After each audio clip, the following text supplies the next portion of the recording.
Hello friends, this is Tarannum Sayyed from KBP College of Engineering Satara presenting on Environment Sustainable Computing and IoT and Sustainability for International FDP on Environment and Sustainability.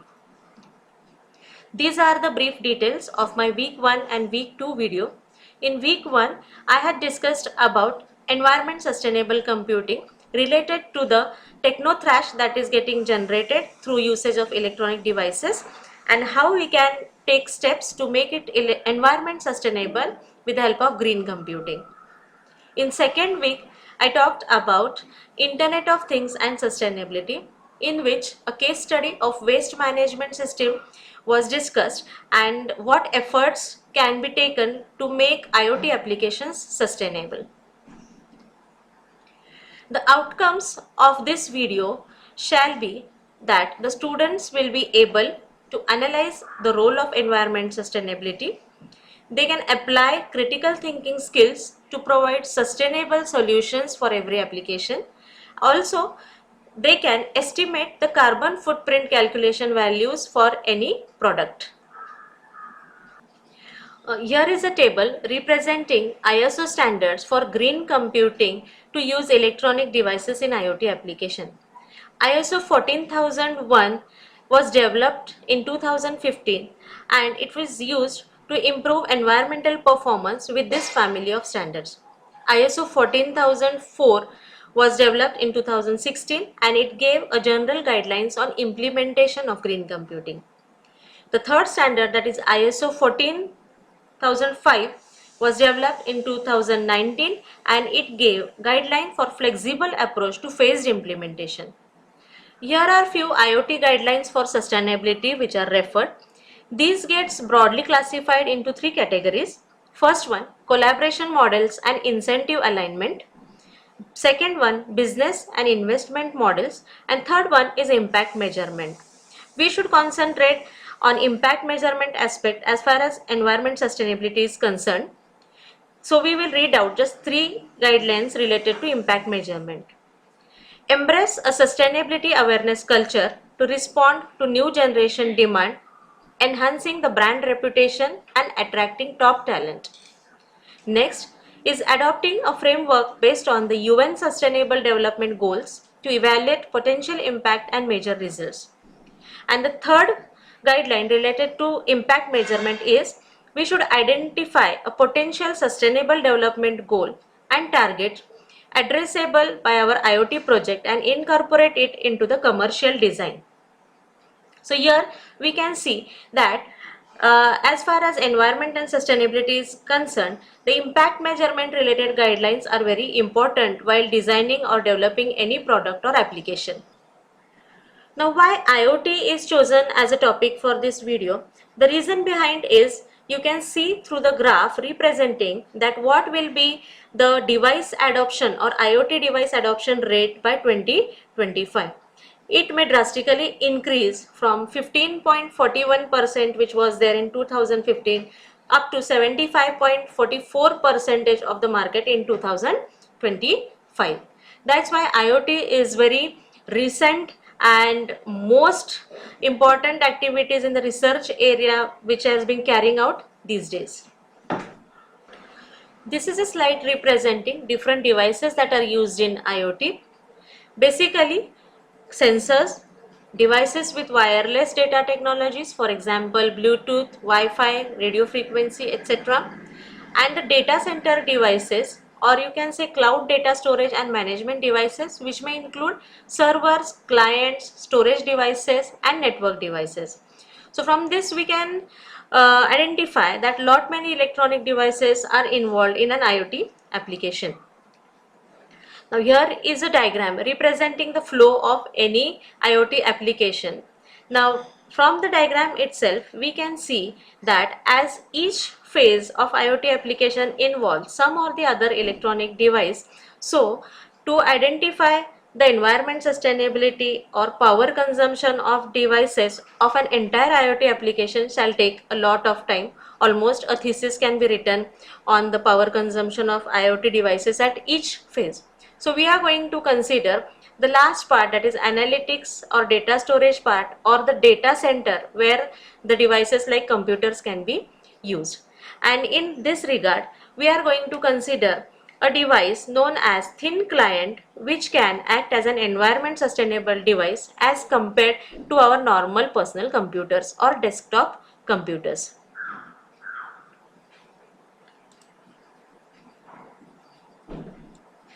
Now, as we all know that IoT applications are M2M, that is machine to machine communication applications. Here in the industrial IoT application, machine to machine HMI thin clients are used, which are nothing but integrated touchscreen computers which act as clients and which depend on some other computer which is known as its server to fulfill its traditional computational roles. That means using a thin client doesn't perform actual computation on itself. All the computation is performed on the servers, but user gets a feel that all the computations are getting performed on the client machine itself. In the diagram, you can see the power consumption comparison of desktop PCs, laptop PCs and different types of thin clients, and it is observed that thin clients consume much less power as compared to the desktop PC. Here we can see that a conventional workstation PC for a medium level user has a GWP of 417 kilograms of CO2 emissions, whereas for a thin client, including its share of central server usage and cooling, the GWP ranges from 156 to 277 kg of CO2 emissions, which comparatively is very less as compared to normal PCs. In the energy saving mode, they only use about 1 watts of power. Because of centralized management of servers, it also offers a potential for automation, which is another significant issue in environment saving. And during the periods of low demand, they are automatically switched off, which obviously reduces the power consumption in a sleep mode or in a no demand mode. Here is a table showing comparison of PC and thin computing energy consumption, electricity cost and CO2 emissions. In the leftmost column are represented different models of PCs and thin clients.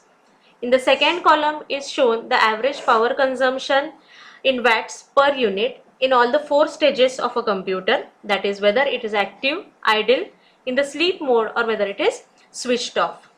Based on it, the annual power consumption is calculated, and in the last column we can see the operational phase over 5 years of PCs and thin clients, which show consumption, electricity cost and CO2 emissions. If we analyze the lastmost column of CO2 emissions, we can see that the values that are shown for the thin clients are much more less as compared to the normal PCs. So the table clears the power consumption or CO2 emission aspect of thin client as compared to the normal desktop PC. Now we are going to talk about how carbon footprints are actually calculated. As per IBM Tririga version 10.5.1, the carbon footprint calculator function is based on 3 environmental scopes which include the following components: on-site energy production and other industrial activities, area of facilities and the percentage of occupancy, facility energy use such as electricity, gas, coal, oil, also solar energy, corporate travel such as plane, rail and vehicles, and also the corporate waste. So considering all the components, the carbon footprint calculator converts each of these energy, travel and waste sources from their original unit of measure, for example kilowatts per hour or miles, to tons of CO2 per year by applying emission conversion factors. The calculator then uses the most current energy, travel and waste data from the energy log, travel log and a waste log. These logs are saved until you delete them. That means carbon footprint calculator basically involves an emission conversion function to convert the original unit of measure into CO2 emissions. The carbon calculator function uses a circular process which is having following steps. It triggers the carbon footprint calculation process, retrieves the locations and organizations with the changes, retrieve all the inputs, perform the calculations, create the carbon log with all of the input and output data, update the current period carbon footprint, and then reset the carbon calculation needed flag, so that again the process gets repeated in a circular fashion. Here are the formulas for calculating greenhouse gases that are emitted. These are the carbon footprint calculations for energy that are used for scope 1, scope 2. Now what is scope 1? Scope 1 is the direct energy emissions and scope 2 are the indirect energy emissions, and carbon footprints can be calculated for all the scopes. Here are the carbon footprint calculations for travel component in any application. Again for scope 1, for scope 2 and also scope 3, that is nothing but travel emissions for vehicles that are owned by the company. Next is the carbon footprint calculation formula for other emissions, that means maybe through the corporate waste. So all these formulas for energy, travel and waste give us a total estimation of CO2 emissions that can take place in a particular application. As far as sustainability of the component which we have chosen for today's discussion is considered, that is thin client, the following table represent comparison of PC and thin computing material consumption in the account of their lifespan and reliability benefits. We can see two scenarios represented for 100 seats and for 5000 seats. We can see that average weight per unit in pounds for a PC is 24 pounds and for a thin client is just 6 pounds. The replacement schedule for PC is after every 3 years, whereas for a thin client it is after every 5 years. And when we talk about replacement strategy for any electronic device, it relates directly to the techno thrash that is getting generated due to the replacement policies. So as replacement year of thin client is greater than normal PC, the generation of techno thrash rate will be also smaller as compared to general PC. Then the total weight over 20 years is calculated for 100 seats and 5000 seats. Normalized weight is calculated, and finally the weight reduction per year in pounds comes out to be 680 for 100 seats and 34,000 for 5000 seats. So the percentage of weight reduction by the usage of thin client as compared to PC is 82%, which is a bigger value which can be considered positively for utilizing thin client and replacing PCs with thin clients.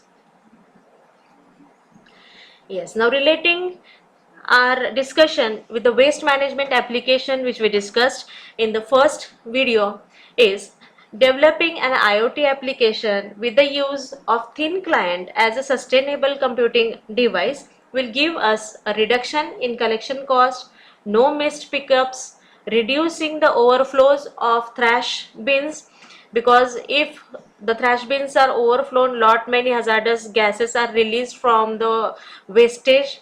We can have a waste generation analysis, that means we can classify the wastage into different types of waste products like e-waste, metal waste and organic waste, and if this waste is classified, we can have different disposal techniques based on their classification. If all these aspects are considered while developing an IoT applications, it will definitely cause a CO2 emission reduction in the environment, which will improve our sustainability for the future generations.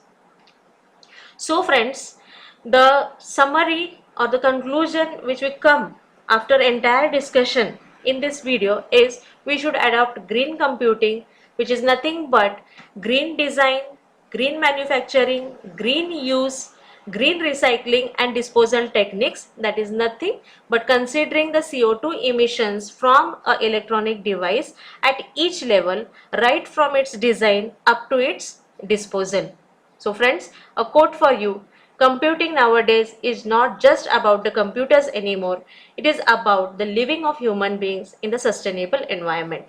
Thank you.